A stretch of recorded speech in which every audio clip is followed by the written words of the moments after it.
mga insidente ng pamaril at pagpaslang sa Abra.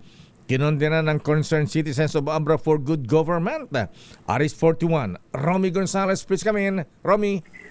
Maring kinundin na lakayin ng mga concerned citizens of Abra for good government o CCAGG ang mga insidente ng pamamaril at pamamaslang nagulantang sa lalawigan ng Abra.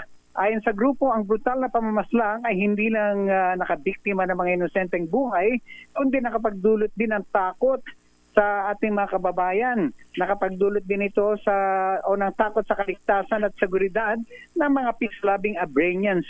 Ang mga naturang insidente ay nakakaalarma sapagkat nangyayari ito sa kabila ng ipinapatupad na election gun ban sa ilalim ng Comelec Resolution number 11057. Malinaw itong kabiguan ng mga otoridad na ipatupad. Patuloyan nila ang nangyayaring krimen sa kabila ng paglagda ng Peace Covenant at Interfaith Rally for Peace na nawala na rin ito ng saysay sapagkat patuloy pa rin ang pagpatay, harassment, intimidation, vote buying at vote selling. Sa gitna ng mga naturang trahedya, hindi papayag ang mga mamamayan na maging bihag na takot at kawalan ng katiwasayan.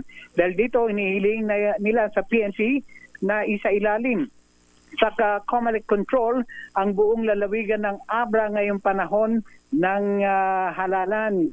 Ayon sa kanila ay inirekomenda nila sa ang ganitong paraan nang sa ganon ay tumahimik kahit papano itong nangyayaring mga insidente ng karahasan sa lalawigan ng Abra.